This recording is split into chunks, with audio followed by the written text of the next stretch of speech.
Bien, hoy día vamos a ver un tema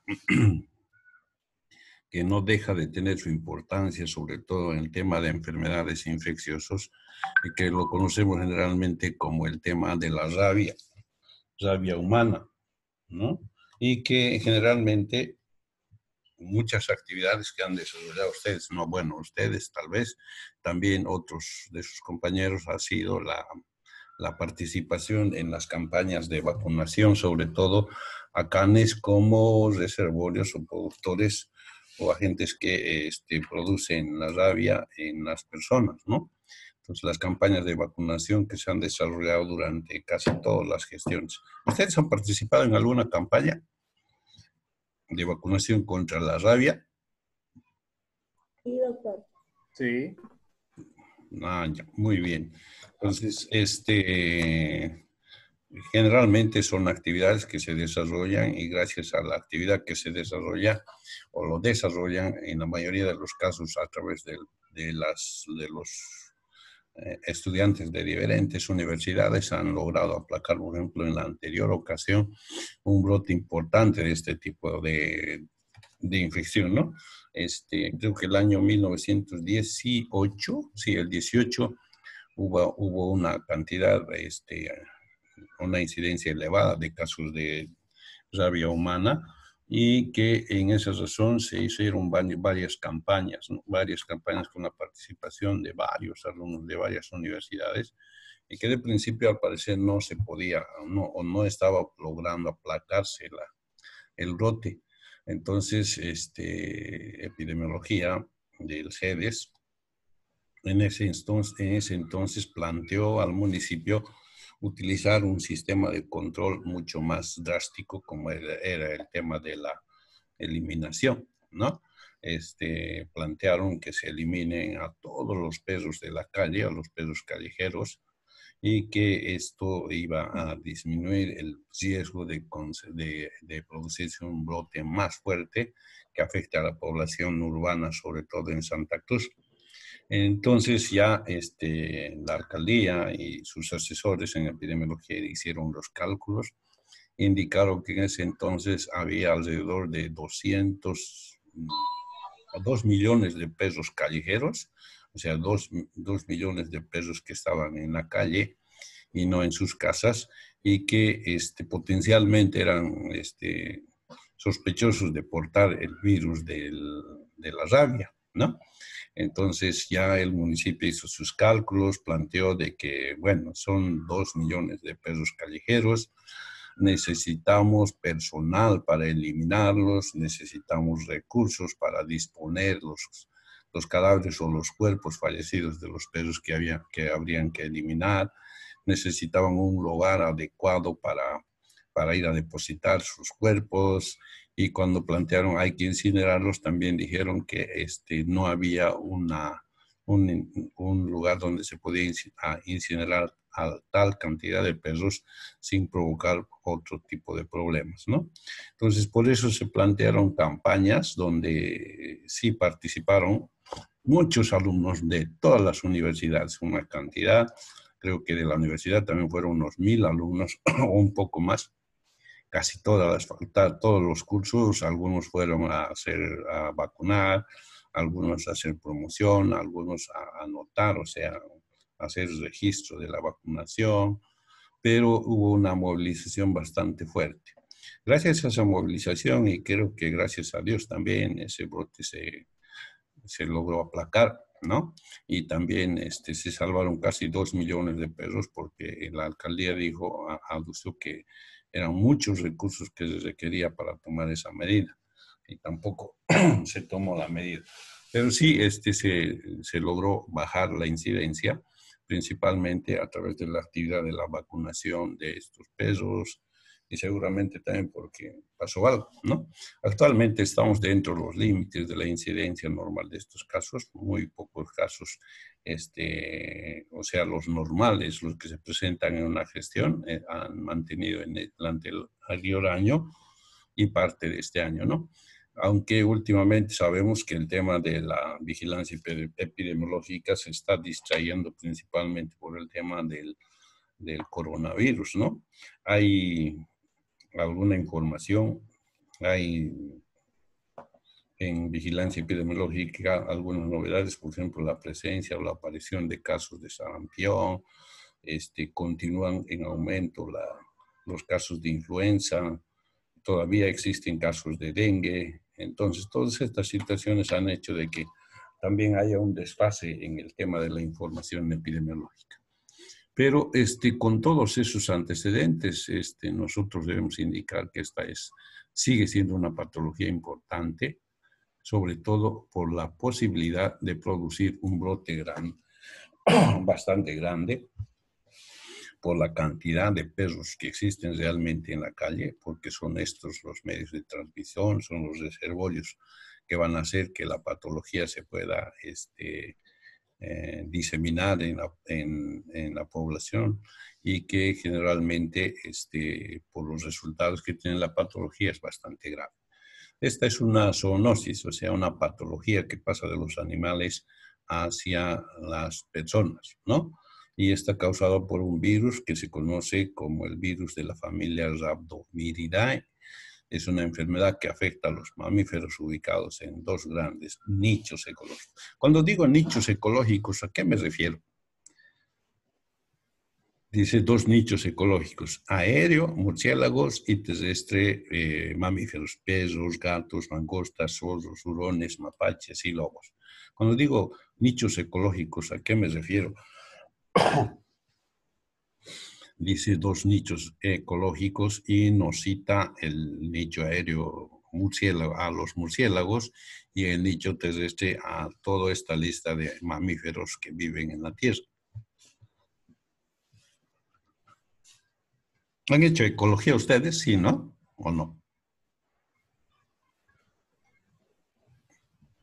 Ecología y salud creo que es una materia que se lleva al ingresar a la carrera de medicina. ¿Ustedes hicieron esa asignatura, no? Sí. Sí, doctor. Entonces ahí han debido hablar de nichos, ¿no? Especie, el tema de la biosfera, toda esa terminología. ¿A qué me refiero cuando digo nichos? A una función que cumple ese ser vivo. No. ¿Qué es un nicho? A ver, Una Gorda. especie. Un conjunto de diversas especies ¿Qué de decimos? animales, ¿no? ¿Dónde vemos nichos? En el cementerio. Ah, ¿y qué hay dentro de los nichos? Depende. Muerta. Es el hábitat de los cadáveres, es el lugar donde viven los muertos. Entonces, cuando estamos hablando de nichos, no estamos hablando más que el hábitat de este tipo de animales y los recursos que existen en este lugar, ¿no? O sea, en el aire están seguramente los árboles, hay frutas, hay otro tipo de aves y de mamíferos que pueden volar, que están. Entonces, eso se llama un nicho aéreo. Y un nicho terrestre es el hábitat de los animales mamíferos en la Tierra y todos sus recursos, ¿no? La vegetación, los otros animales y todo lo que hay. O sea, eso se llama nichos ecológicos, ¿no? Es la nomenclatura que se utiliza. ¿Por qué es importante anotar esto de los nichos ecológicos? ¿Qué tienen que ver los murciélagos con la rabia? ¿Cuál sería la importancia de que nombremos a los murciélagos como animales del nicho ecológico aéreo y que tienen que ver con la rabia? ¿Qué es lo que harán los murciélagos? Contagiar. ¿Cómo? Pueden contagiar. Pueden. En realidad son los reservorios, los murciélagos, ¿no? En realidad son los murciélagos, sobre todo algunas especies que les gusta sobre todo alimentarse de carne de animales o sangre de animales, los famosos, esa especie de murciélagos hematófagos, ¿no? Que chupan sangre y que generalmente al salir de los lugares de su hábitat o de su nicho van y se alimentan de animales mamíferos. Entre ellos están los perros, los gatos, las mangostas, pero más, sobre todo en provincia, tenemos a los animales grandes, al ganado vacuno, al ganado a caballar y todas esas cosas, y que generalmente estos al salir y ser portadores del virus van y chupan sangre, ¿no? Entonces, al chupar sangre de diferentes lugares, generalmente, por lo menos por lo que yo conozco y he visto en el lugar donde yo vivía antes, los murciélagos venían y mordían, sobre todo en los testículos, a los caballos y a los burros que existían ahí, ¿no? Y estos burros que eran mordidos reproducían la rabia. Ahora, bueno, eso veía cuando era pequeño y no me daba cuenta yo por qué estos caballos, o sea, estos burros caballos, que una vez que eran picados por estos, pasado un tiempo también ellos empezaban a morder, ¿no? Empezaban a morder a los otros caballos, o entre ellos empezaban a sacarse trozos de su piel y todas esas cosas. Entonces, tiempo después, cuando ya estoy en la universidad, hablamos de esto y justamente cuando nos refieren a eso y decía, entonces lo que pasaba con esos caballos, con esos burros que teníamos en la casa, es que se enfermaban de rabia, ¿no? Y también la presencia de murciélagos muy frecuente a esta hora, un poquito más tarde, empezaban a volar los murciélagos, ¿no? Entonces, estos eran los reservorios. Actualmente, estos son los reservorios a partir de la cual se puede iniciar una epidemia de rabia en los animales primero, sobre todo en animales domésticos, los cuales van a pasar a las personas con las cuales viven. En este caso, principalmente los perros, la rabia canina, ¿no? Y los perros generalmente adquieren, ya sea por mordida de murciélago o por la presencia de otros animales que también les van a provocar una mordida. Y en la saliva de estos son los lugares donde existe el virus que va a producir la patología. De esta enfermedad lo que podemos decir es una zoonosis viral endémica en Bolivia, sobre todo en las áreas del valle y el trópico, que es muy frecuente que haya, en menos cantidad en el altiplano y en todos esos lugares, ¿no? Es un problema bastante serio cuando se presenta en forma de brotes en la población. Normalmente, cuando hay un perro que tiene esta situación, no muerde a una sola persona, muerde a varias personas, entra en contacto con varias personas, empieza sobre todo con las personas que viven en su entorno y luego por el mismo tipo de patología se hacen agresivos, empiezan a morder a otros animales, van a morder a otras personas.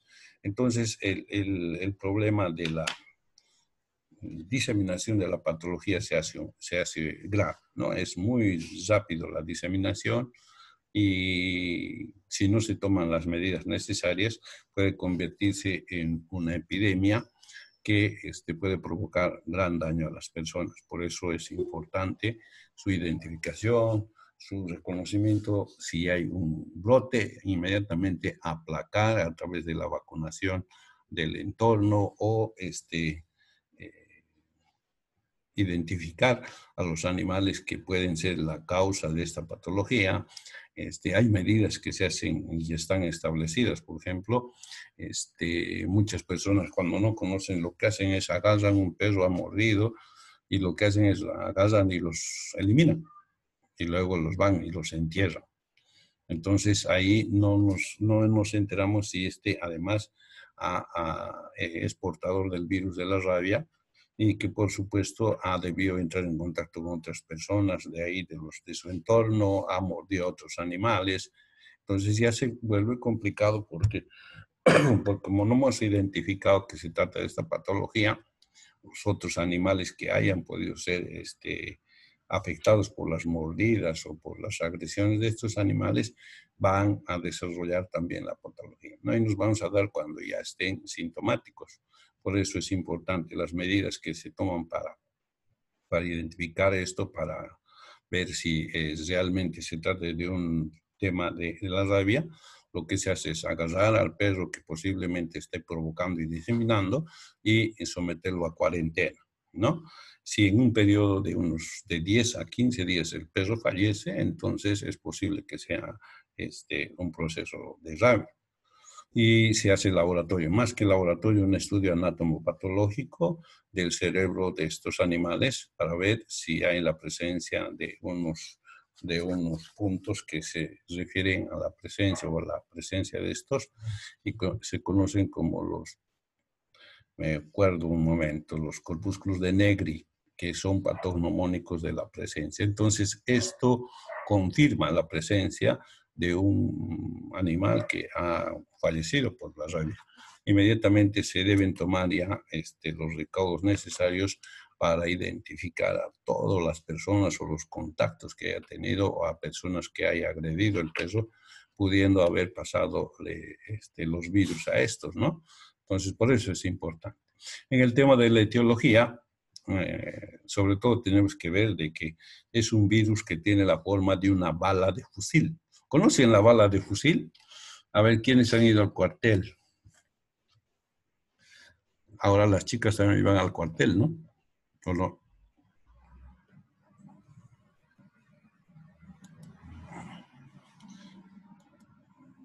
¿Quiénes han ido al cuartel? ¿No han ido o han ido? A ver, aquí tengo un virus que lo quiero agrandar. Ahí está. Esa es la imagen de un proyectil, de un proyectil de fusil o de un arma, ¿no? Entonces es prolongado, tiene una punta roma y la otra está cortada así en celgo, lo que da la imagen de que correspondería a una bala de fusil. Esa es la imagen, es la forma del virus.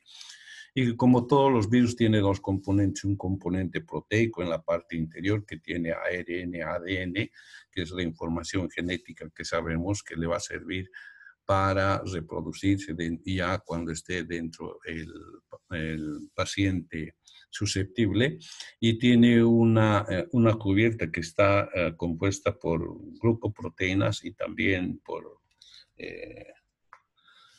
lípidos, ¿no? Entonces, esta es la que inmediatamente ingresa el virus al organismo, empieza a disolverse y libera esta información que se va a pasar a la célula asociada, donde va a empezar a desarrollarse o a proliferarse.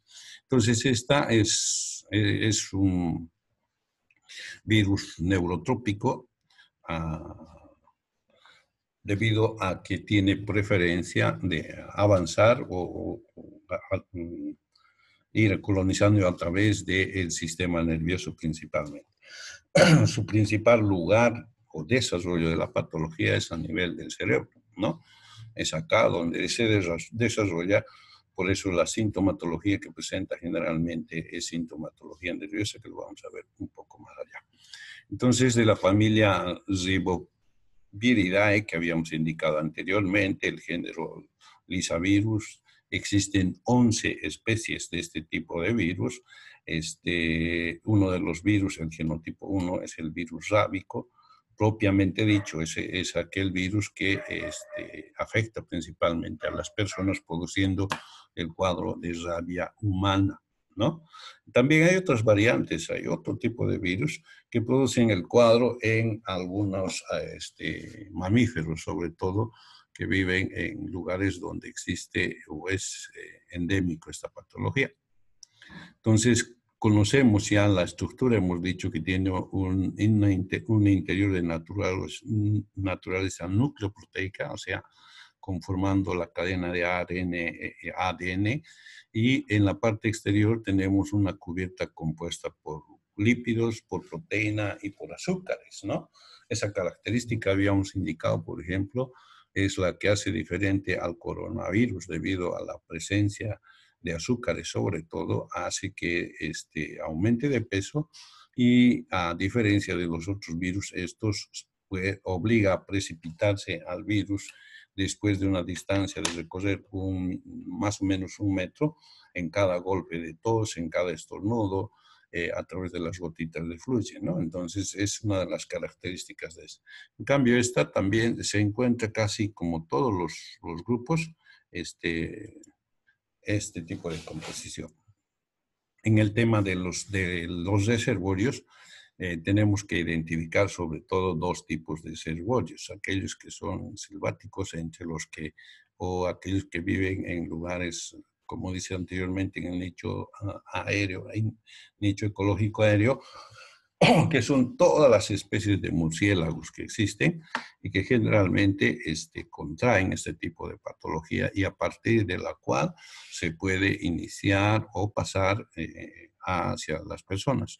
Por eso se dice que era una especie de una patología zoonótica, ¿no?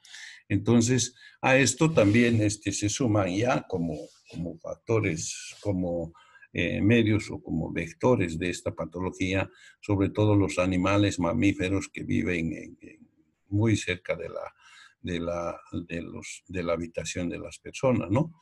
En este caso, cuando estamos hablando de la rabia canina, específicamente de los perros, aunque también los otros animales como gatos y otro tipo de animales que viven cerca de las personas también pueden ser portadoras de este tipo de virus y también las patologías que estamos en este momento refiriéndonos. Dice, ¿cuánto tiempo tarda en aparecer los síntomas de la rabia en humanos? ¿Cuánto tiempo se da? ¿Alguna vez alguno de ustedes ha tenido alguna experiencia con la mordedura de un perro o de algún familiar? Yo, ¿Sí? a mí sí me mordió un perro. ¿Qué hicieron? ¿Le hicieron diagnóstico? ¿No le diagnosticaron rabia? Me ¿Sospecha? llevaron a revisar nomás. O sea, ni bien me mordió el perro, me llevaron rápido. Muy bien. ¿Y en el centro de salud qué hicieron? Mm, fue cuando era más pequeña. Lo que recuerdo es que me limpiaron bien la herida y no me acuerdo qué más de ahí. Pero sí, creo que me pusieron inyecciones, creo. ¿No le pusieron inyecciones? Me pusieron ¿Dónde? ¿En qué lugar? en donde me mordieron. Donde le mordieron. ¿No empezaron a vacunarle unas inyecciones en el estómago, en el abdomen? Como dije, son recuerdos borrosos, pero sí Ah, recuerdo que me... ya, cuando estaba chiquita entonces. Sí. Bien, es que no se acuerda. Normalmente cuando hay una de esas picaduras, si hay sospecha, o por lo menos se sospecha de la presencia de la rabia en alguno de los animales que va a agredir a las personas, lo ideal es por eso agarrar al animal que ha agredido, aislarlo y esperar que desarrolle la patología. En un término de 10 a 15, generalmente este perro, si es con rabia, va a morir con una sintomatología característica de babeo, irritabilidad, aunque también hay casos en los cuales existe una parálisis, ¿no? Una lesión más grave en el sistema nervioso que va a provocar parálisis en la persona y que poco a poco puede inducir a un coma que va a provocar la muerte, un resultado fatal de las personas. En este tipo de casos, entonces, cuando hay agresión, lo aconsejable es aislar al animal. Y una vez que se tiene esto, con las personas que en este caso llegan a ser sospechosos, debido a que también los síntomas que conllevan los animales que han inferido la agresión a las personas, entonces se hace un tratamiento especial. Se utiliza generalmente suero antisábico o vacuna que llaman, que se va a utilizar durante varios días, sobre todo a nivel del abdomen, o también en el lugar de la agresión, de la herida o la mordedura, que para eliminar o para disminuir la posibilidad de producirse una enfermedad o esta enfermedad que se llama rabia, ¿no? En algunos casos no da tiempo, ¿no? Porque debido a la mordedura o a la agresión, cuanto más cerca esté a la cabeza, mucho más rápida va a ser la afectación, ¿no? Personas que han recibido una mordedura en la cara, en el rostro, en el cuello, más rápidamente van a sufrir las consecuencias de la patología, ¿no? O al revés, personas que han recibido agresión en los pies, en las manos, van a tener la posibilidad de tener un tiempo mayor para que la patología se haga sintomática. Entonces, por eso es importante conocer, digamos, todos estos eventos cuando se van a desarrollar. Lo que normalmente hace mucha gente, y es un error, es que cuando hay una agresión de este tipo, agarran, les hacen una limpieza, vamos a lavar, te echan un lavado, que es lo correcto, hay que lavar, hay con mucho agua y mucha cantidad de jabón. También se puede utilizar antisépticos, en este caso alcohol u otro antiséptico que existe, pero que hay que complementar, sobre todo si es un perro que está presentando sintomatología, con la utilización de este suero que va a disminuir la posibilidad de reproducir la patología, ¿no? Entonces, esa es la forma en la que se debe actuar cuando hay presencia de esto, ¿no? Y cuando dice uno se enferma, dice el periodo que existe entre la infección y cuando uno se enferma varía entre 10 días y 7 años. La posibilidad de, por ejemplo, si te hayan mordido a los 7 años y ahora tengas, ¿cuántos años? ¿14? Hay la posibilidad que se reactive el cuadro. Entonces, es la posibilidad para evitar precisamente esta situación de que después de mucho tiempo se pueda reproducir la enfermedad, se utiliza el suero antirrábico, ¿no? Esa aplicación de las vacunas que les digo casi diarias en el abdomen, y esta serie de vacunas va a evitar y va a eliminar a la gente que causa esta patología. Por eso es importante, sobre todo, el uso de estas sustancias para eliminar totalmente la sospecha. Porque fíjense, acá nos dice el tiempo de aparición es de 10 días hasta 7 años. ¿Se acuerdan cuando cuando hablábamos en el tema de infecciones intrahospitalarias, ¿no?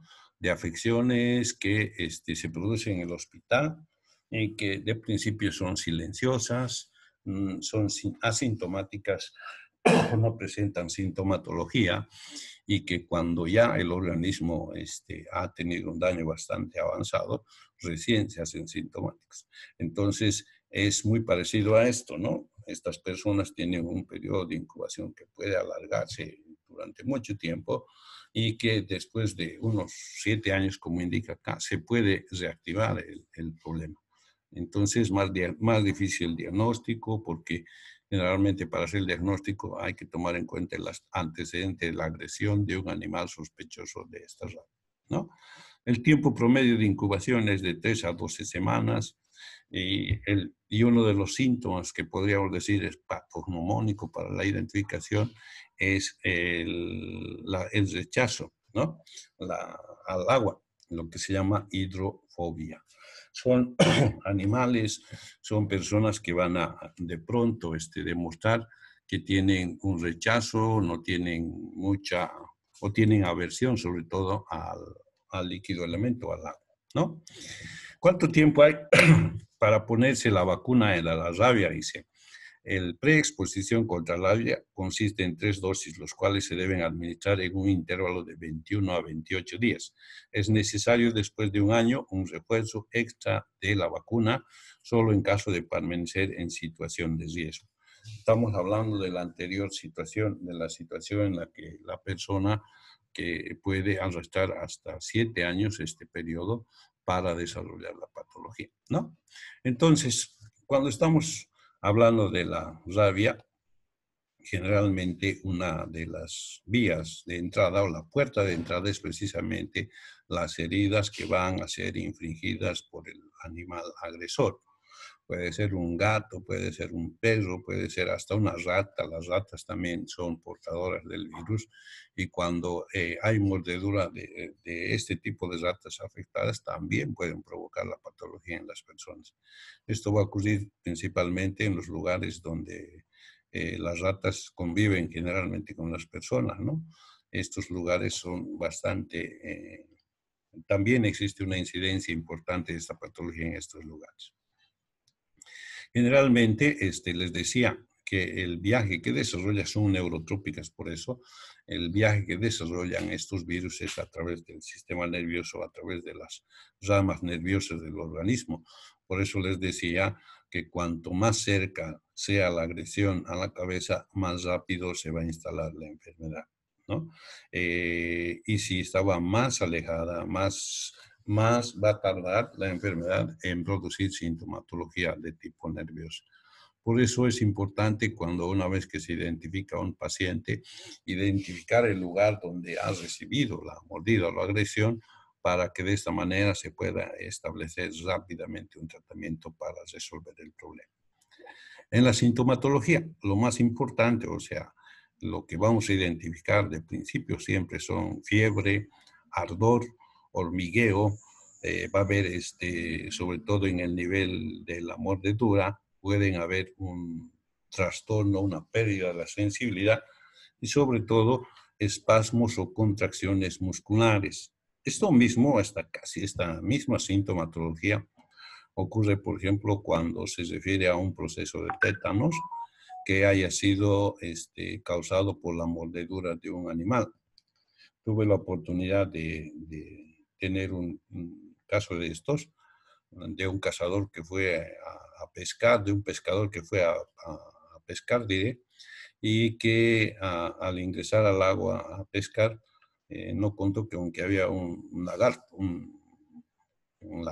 un cocodrilo, un caimán, no sé, que le provocó una herida grande en el miembro inferior, ¿no?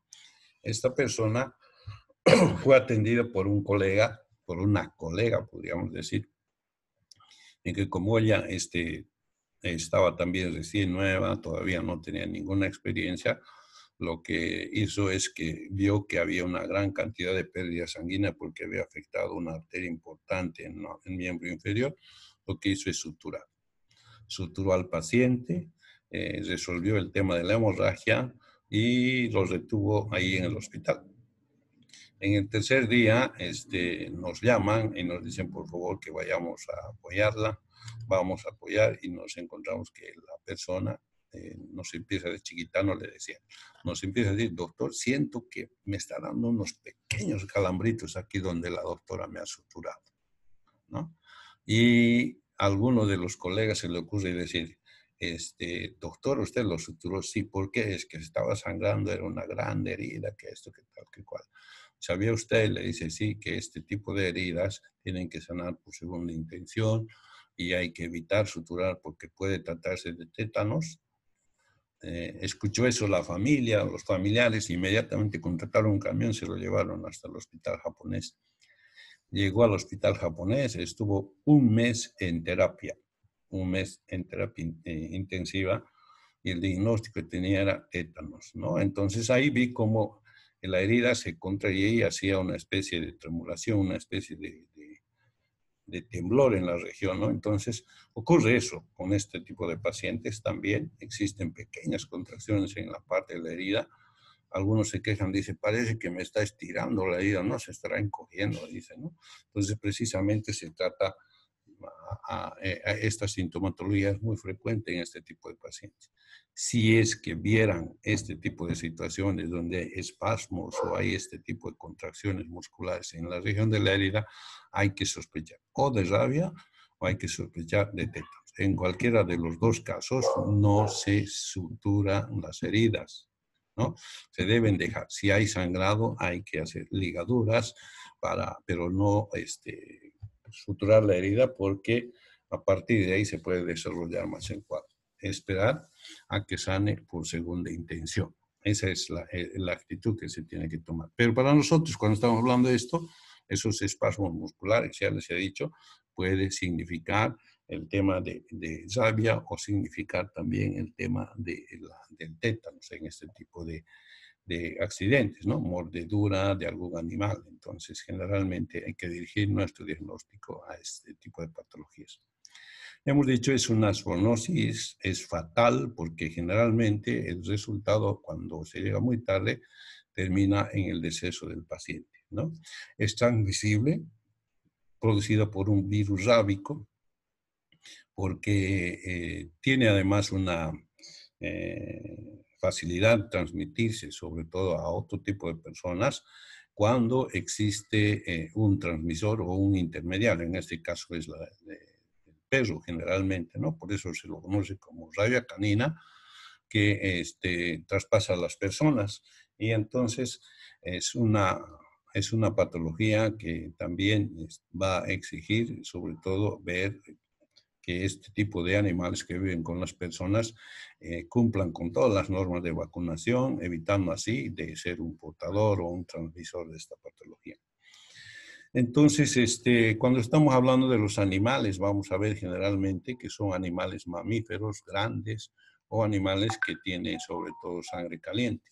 Rara vez se ha podido encontrar este tipo de virus en animales, en los reptiles, que son los animales que tienen sangre fría, podríamos decir, ¿no? Entonces, en la mayoría de los casos, en casi un 80% son los mamíferos, que viven en torno a la habitación de las personas, que los que de una u otra forma adquieren los virus y son los que hacen que las personas puedan también sufrir esta enfermedad. ¿Cómo se transmite? Son los animales, agresión de los perros, sobre todo cuando estos están en la fase de irritación o excitación, son los que pueden infligir heridas a las personas y junto con las heridas dejar caer gotas de saliva en la parte de las heridas que van a ocupar como puerta de entrada. O también en el hecho de que algunos perros que todavía no están desarrollando, pero sí ya son portadores de los virus, puedan dejar saliva en diferentes partes del organismo. Y si existe una pequeña herida, una puerta de entrada, entonces generalmente el cuadro también se produce, ¿no? El tema de los murciélagos, ya les decíamos, generalmente por su carácter de alimentarse. Hay algunos murciélagos que son también vegetarianos, solo se alimentan de algunos frutos, pero hay otros que sí se alimentan ya sea de carne o también de sangre. Sobre todo los que chupan sangre a los animales son los que mayormente hacen el proceso de transferir los virus de los animales hacia las personas humanas, ¿no? Entonces, por eso sí son importantes, no solo en el coronavirus, sino en varias otras patologías virales. Los murciélagos o la especie de quirópteros, creo que se llama, son formas de transmisión de esta patología hacia las personas. ¿Cuál es la sintomatología más importante? Acá tenemos anotado un cuadro donde podemos ver la sintomatología más importante que vamos a ver, aparte de las que hemos anotado. Existe convulsiones, existe babeo y existe excitabilidad. Esto ya es un caso declarado, es un caso donde ya hemos identificado y el caso ha avanzado bastante. Es un animal que está temblando, o en el caso de las personas del mismo modo hay